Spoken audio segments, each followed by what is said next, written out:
Okay, let's unpack this. Welcome to the deep dive. Today we're looking at some source material you shared, specifically an excerpt from a YouTube transcript, gone in a flash. Right.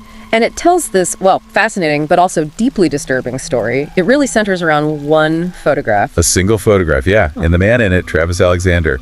And it explores the complex, ultimately tragic relationship that led to his shocking death. And this isn't just a straightforward sequence of events. The source material lays out a case with, tangled lives, escalating tension. And some really critical evidence. Exactly. So our mission here is to pull out the key insights from this transcript for you. Help you understand the people involved, the timeline, the evidence, and importantly, the very different stories that were told. And based on this source, it's a story with, it has everything, doesn't it? Love, sex, obsession, and like you said, that one photograph that became so central. So let's get into it. Okay, we start with the man at the heart of it all, Travis Alexander. The source describes him as 29, very charismatic. He was a motivational speaker. And a top salesperson, too, for prepaid legal services. Right. It seems like someone people were really drawn to. Yeah. The transcript says he was well-liked, made people laugh, just generally, made people happy. But a really significant part of his life, according to the source, was his faith. He was a deeply religious, very devout Mormon. The source emphasizes that this wasn't just like a casual thing for him. His faith came with specific rules that really guided his life, especially around relationships. Absolutely. Key things mentioned are a strict rule against sex before marriage and a very strong preference, almost a core principle for marrying within the Mormon faith. And if you look at his background from the source, you kind of get why his faith was so central. He had a really difficult childhood. Yeah, parents were addicts. He and his siblings apparently faced real hardship, even hunger sometimes.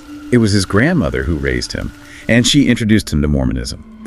It seems like for Travis, the faith gave him structure, education, and really the foundation for his later success. He seemed genuinely believe in it all. So here you have this seemingly successful, popular guy, but also devout, and despite the charisma, single. And he was actively looking for a wife, ideally, within his faith. Right, and that's the moment, according to the Gone in a Flash transcript, that Jodi Arias comes into his life. Okay, Jodi. Born in California, large family, 4 siblings. Her parents owned a Mexican restaurant.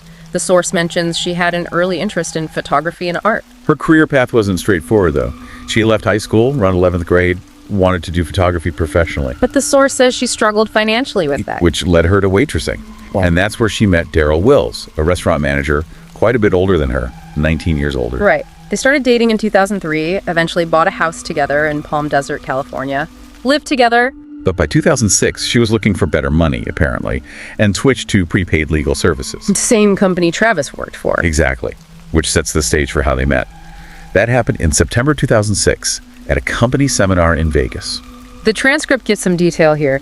Travis approached Jodi in a cafe at the MGM Grand, complimented her dress, invited her to the big gala dinner. And the connection was just immediate, wasn't it? Apparently so. They hit it off, talked until like 4 a.m. The source even quotes Travis telling a friend the very next day that Jodi was his ideal woman. Yeah. His future wife. Yeah, just like that.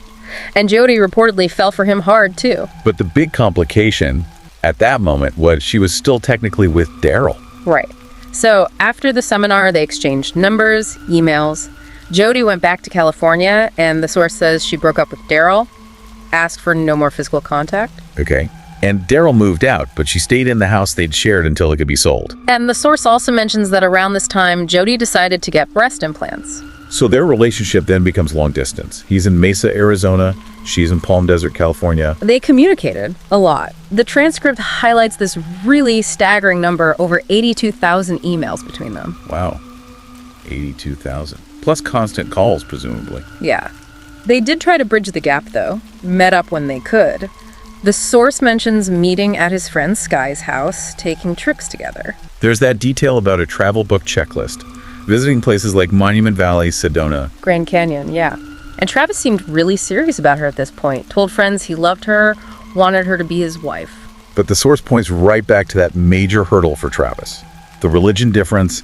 He's devout Mormon, she's not. And that directly clashed with that core belief about marrying within the faith. Plus, she was apparently his first non-Mormon girlfriend. And then there's the other rule, the sex rule, The transcript is very specific. Travis had never had sex before Jodi. Right. So Travis encouraged her to read Mormon scriptures, and pretty quickly, within about 2 months, she decided to convert. And Travis was there for the ceremony. He was, yeah. But then, very shortly after her conversion, they broke the sex rule. They had sex. And the source quotes her diary, saying their love would melt Mormonism. Something like that, yeah. Pretty intense. So how did Travis react to breaking this major rule, the source says? It indicates he felt a huge amount of guilt, disappointment in himself, but also it suggests he felt almost powerless to resist her. Like, Superman to Kryptonite was one analogy mentioned. He felt sort of defeated by her in that way. That internal conflict sounds really significant. And this is where maybe 2 or 3 months into the relationship, the source says Travis's friends started seeing, well, red flags. Yeah, serious red flags. They described her as becoming really possessive. Like how? Constantly touching him, clinging to him. The source uses the analogy of an 8-year-old needing constant attention from a parent. There's even a specific example, her hugging and kissing him in a hot tub when other people were right there with them. And the jealousy sounds pretty extreme too. Didn't want him near other women or even talking to them. Right. The source mentions her following him to the bathroom once just to listen in on his phone call.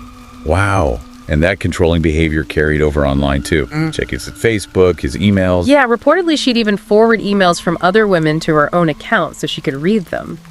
As things went on, Jodi wanted to move in with Travis, but the source says he was resistant. He was. And then this odd story crops up. Jodi tells Travis she has a stalker. A stalker? Yeah, someone emailing her, making her feel unsafe living alone in California.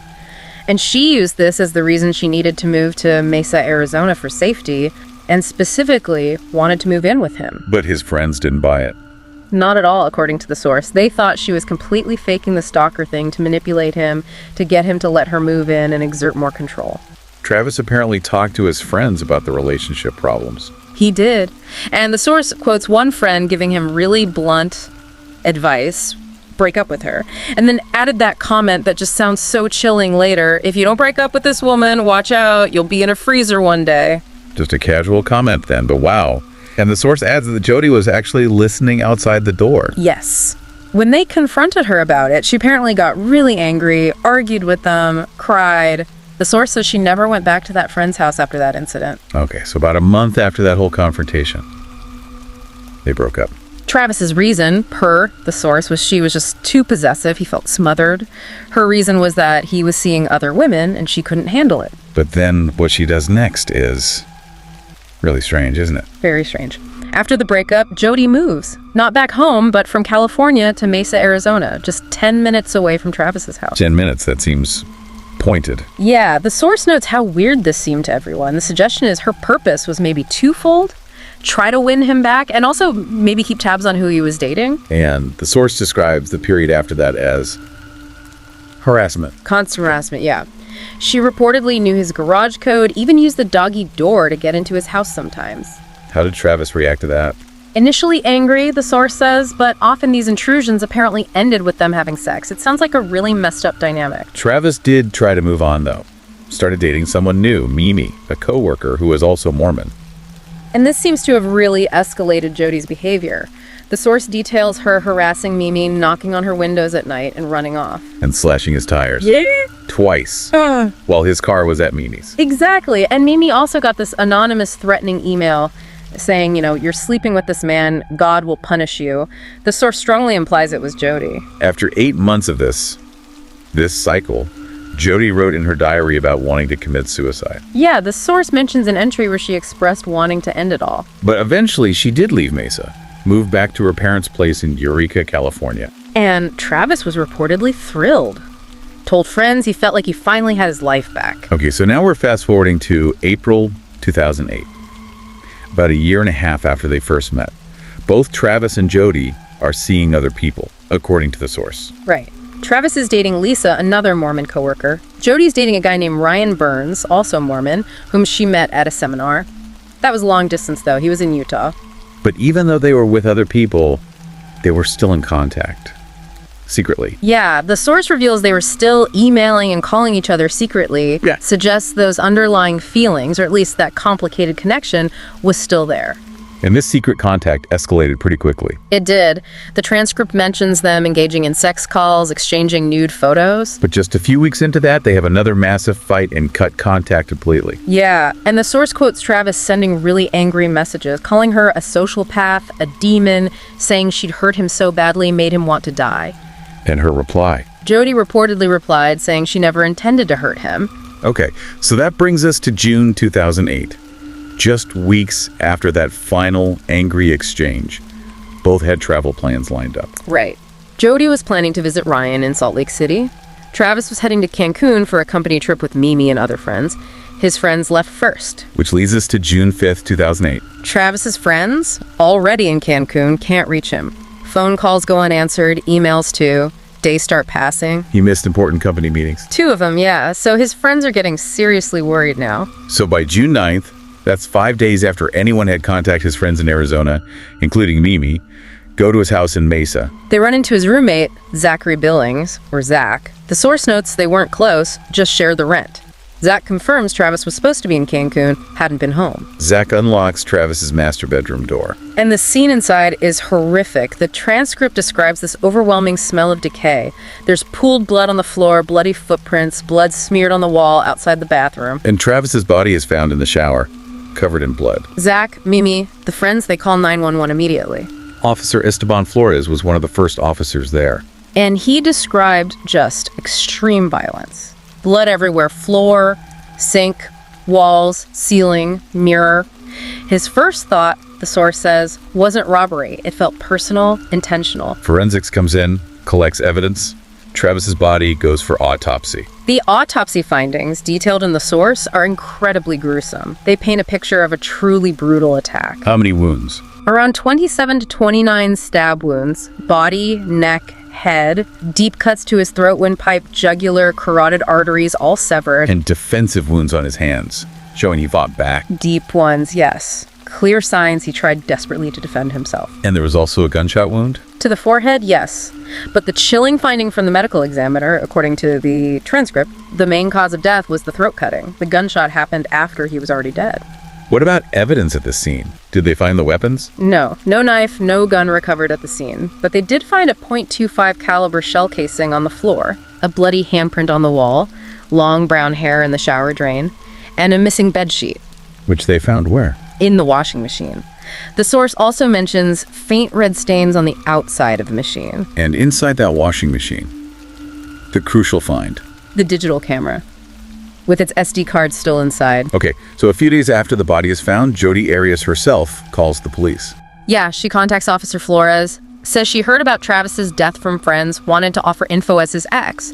Officer Flores reportedly noted her voice didn't sound panicked or worried at all. But when the police talked to Travis's friends, they all pointed the finger squarely at Jodi Arias, consistently named her as the ex who had harassed and stalked him. So, based on that, she becomes a prime suspect pretty quickly. Right. Police contact her, ask for DNA, fingerprints. She agrees. And she even went to the funeral. She did. Brought flowers for the family, appeared sad.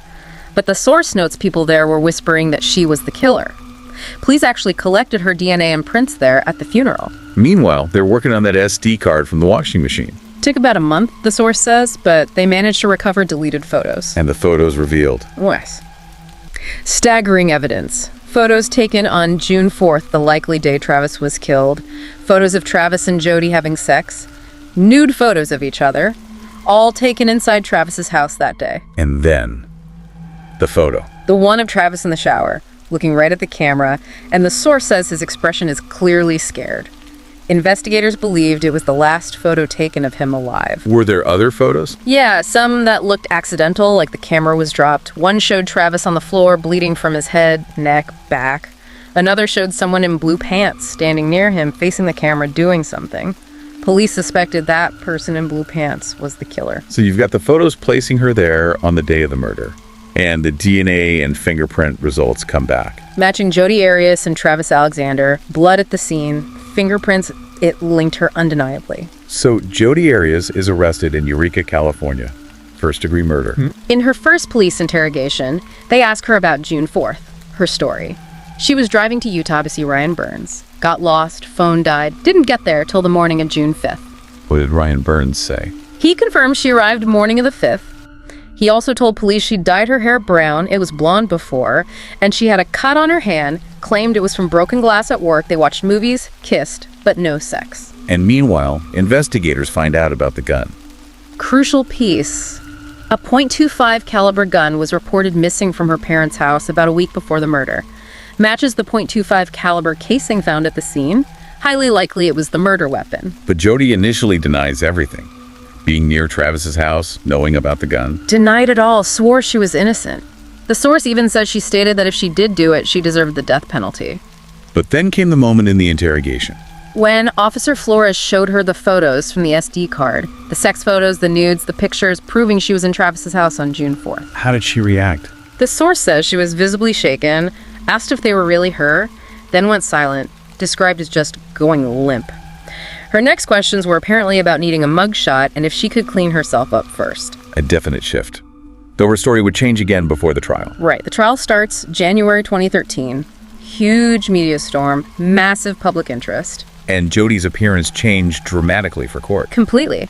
Brown hair, glasses, very conservative clothes, a total contrast to earlier photos. The source suggests it was an attempt to look innocent, maybe like a librarian. The prosecution argued premeditation, right? Well, planned murder. Absolutely. They laid out their evidence, stealing the gun, renting the car, the extra gas cans to avoid stops in Arizona, dyeing her hair, turning off her phone to avoid tracking. All pointed to planning, they argued. And their theory of what happened that day, based on the photos and evidence. Brutal. They argued she photographed him in the shower, including that last seared photo, then attacked him with a knife, explaining the stab wounds, the blood everywhere. He tried to escape down the hall, fell. She dragged him back to the bathroom, cut his throat, shot him post-mortem, and maybe stabbed him more just to be sure. But the defense strategy was self-defense. Yes. Jodi took the stand herself. This was her third version of events. She admitted killing him, but claimed she had to as she feared for her life. And she made some really serious accusations against Travis as part of that defense. Very serious. Portrayed him as abusive, violent. Even claimed he had child pornography and forced her into certain clothes or lingerie. That was her narrative, according to the source. Her story of the actual killing was... different. Completely different. She claims she dropped his camera while photographing him in the shower. He got enraged, attacked her, threw her down. She feared for her life, ran, grabbed a gun from a shelf somewhere, shot him. Then she claims she blacked out. Next thing she knew, she was driving to Utah. But the source points out major problems with her story. Big problems. No evidence ever surfaced to back up her claims about Travis being abusive or a pedophile. And nobody testified for her. No friend supporting her character or his alleged violence. No. Plus, her blackout story didn't explain all those stab wounds or the throat cutting. It just didn't line up with the physical evidence. So the jury deliberates. And they reach a verdict. Guilty. First-degree murder. The reaction must have been intense. Huge. Cheering, crying, Travis's family, friends, the public who'd followed it so closely. Very emotional. First-degree murder carries the possibility of the death penalty. It did initially. Jodi was allowed to argue for life in prison instead. What was her plea for leniency based on? She pleaded for her family's sake. And she promised to be productive in prison, start a book club, teach Spanish, make shirts for domestic violence survivors, calling them survivor. But the judge considered everything. The evidence, the crime's nature. All of it. And the final sentence came down. Life in prison without any possibility of parole. Case closed. Jodi Arias sent to Perryville Prison in Arizona. Yeah. This deep dive into the source material really shows an incredibly complex and frankly disturbing story. You see the relationship dynamics, how toxic they became. The absolute horror of the violence. And then the changing stories, the manipulation attempts during the trial. It's a lot. It really forces you to think about, the hidden sides of relationships, obsession, what people are capable of. The source lays out a chilling timeline, but a clear one. So as you listen to this, what does this case, as the source presents it, make you think about? Relationships, obsession, control, violence. It definitely leaves you with questions. Absolutely. Well, that wraps up our deep dive into the source material on the Travis Alexander and Jodi Arias case. Thanks for exploring this difficult story with us. Until next time.